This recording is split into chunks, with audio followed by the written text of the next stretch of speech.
আল্লাহ আজ্জা ওয়া জাল্লা এটা বলে শুরু করলেন যে পুরুষরা নারীদের তত্ত্বাবধায়ক। সাধারণভাবে আমাদের মনে এটাই আসবে যে আল্লাহ বলবেন নারীরা অতএব তোমরা এটা করো, কিন্তু নারী বলার পরিবর্তে আল্লাহ বলছেন ফাসলিহাত, অতঃপর ফলাফল স্বরূপ। সুতরাং পুণ্যবতী নারীরা, আল্লাহ বলছেন না নারীরা, তিনি বলছেন পুণ্যবতী নারীরা। যেন আল্লাহ নারীদের থেকে প্রথম যেটা আশা করেন সেটা হলো নেককার হওয়া। শুধু নারী হলে হবে না, একজন নারীকে অবশ্যই নেককার হতে হবে। আরবিতে ভালো বলতে কি বোঝায়? সলেহ শব্দটা এসেছে সুলহ থেকে। সুলহ হলো ঝগড়া বিবাদের বিপরীত, দুর্নীতির বিপরীত। যখন কোনো দ্বন্দ্ব বাধে এবং আপনি দুই পক্ষের মধ্যে মীমাংসা করতে চান, তখন আপনি সুলহ করেন।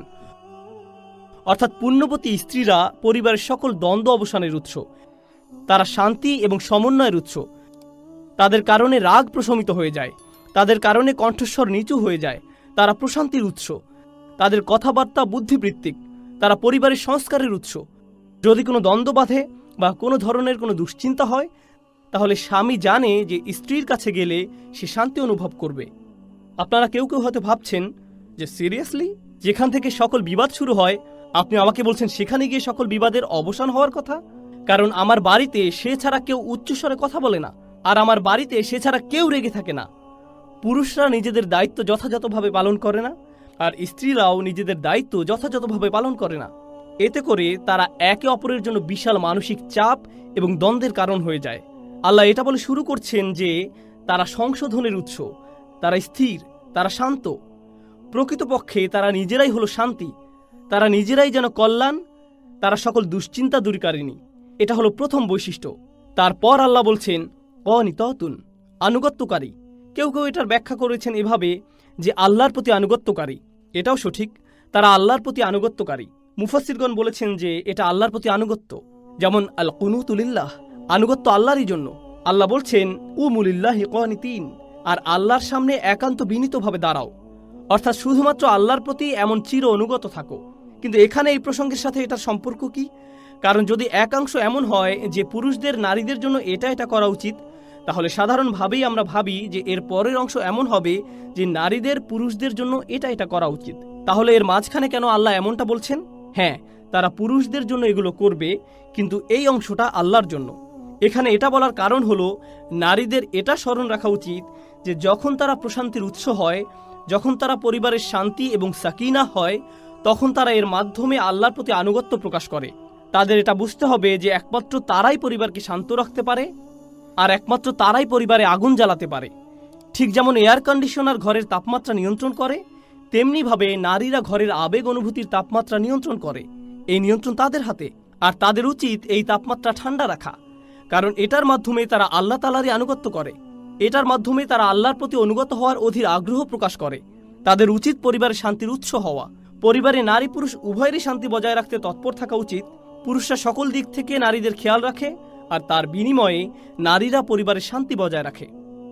কিছু অসুস্থ সম্পর্ক এমন হয় যে একজন বলতে থাকে শান্ত হও, শান্ত হও, ঠিক হয়ে যাবে, সব ঠিক হয়ে যাবে, রেগে যেও না, প্লিজ রেগে যেও না।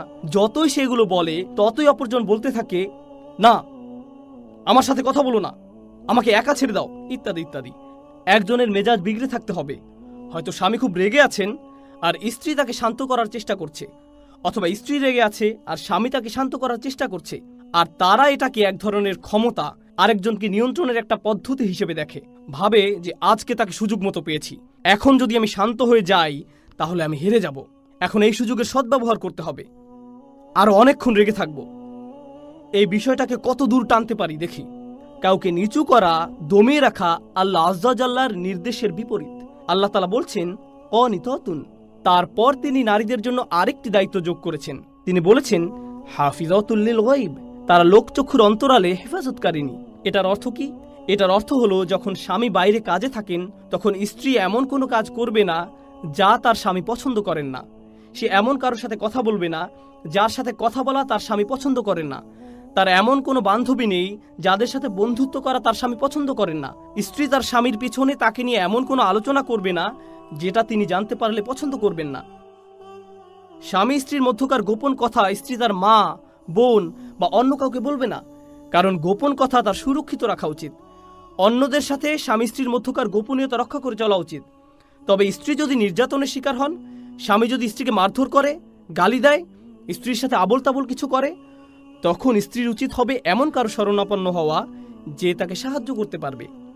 স্ত্রী যখন ভাবেন যে আমার কারোর সাথে কথা বলা লাগবে, আর তিনি স্বামীকে তীব্র ভৎসনা করতে থাকেন, অথবা স্ত্রী এমন বিষয়ে অন্যদেরকে বলেন যা স্বামী তাকে গোপন রাখতে বলেছিল, অথবা স্ত্রীর এমন সংযোগ, বন্ধু বান্ধব, সহযোগী বা সঙ্গী আছে যা স্বামী পছন্দ করেন না, কিংবা স্ত্রী এমন এমন জায়গায় যাচ্ছে যেসব জায়গাতে যাওয়া স্বামী কখনোই পছন্দ করবে না, স্ত্রী এমন জায়গায় যাচ্ছে স্বামী যদি তাকে সেখানে দেখে তাহলে খুবই দুঃখিত হবে এবং খুবই কষ্ট পাবে, তারপরেও স্ত্রী সেসব জায়গায় যাচ্ছে এবং ভাবছে যে স্বামী তো আর জানতে পারছে না, তাই সমস্যা নেই।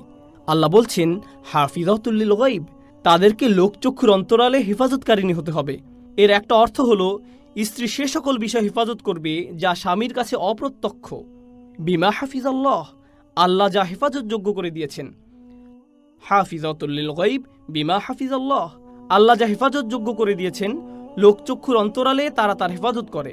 স্ত্রীর উচিত নয় তার স্বামীর থেকে কোনো কিছু গুপ্ত রাখা। স্ত্রীর উচিত নয় ফোনে পাসওয়ার্ড দিয়ে রাখা।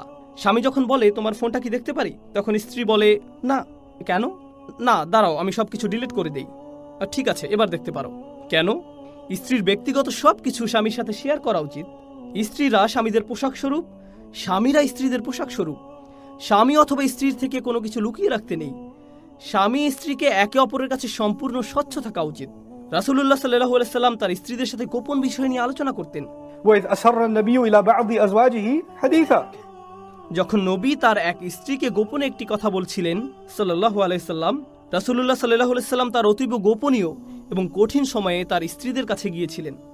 যদি স্বামী স্ত্রী একে অপরের পোশাক স্বরূপ না হতে পারে, তাহলে তারা আল্লাহর আদেশ অমান্য করছে। যখন কেউ একটা পোশাক পরে থাকে, তখন তার পোশাক আর তার মধ্যে কোনো ব্যবধান থাকে না। স্বামী বা স্ত্রীর কাছে কোনো কিছু লুকিয়ে রাখবেন না। এটাই একজন সঙ্গীর বৈশিষ্ট্য, এটাই স্বামী বা স্ত্রীর বৈশিষ্ট্য। যখন আপনি এমনটা করতে পারবেন না, আর যখন শুধু স্ত্রীর কাছে সীমাবদ্ধ থাকার মতো বিষয়গুলো এবং শুধু স্বামীর কাছে সীমাবদ্ধ থাকার মতো বিষয়গুলো অন্যদিকে চলে যায়, তখন এটা নারীদের করণীয় বিষয়সমূহের লঙ্ঘন হিসেবে বিবেচিত হয়। ফাসসালিহাতু ক্বানিতাতুন হাফিজাতুল লিল গায়ব বিমা হাফিজাল্লাহ।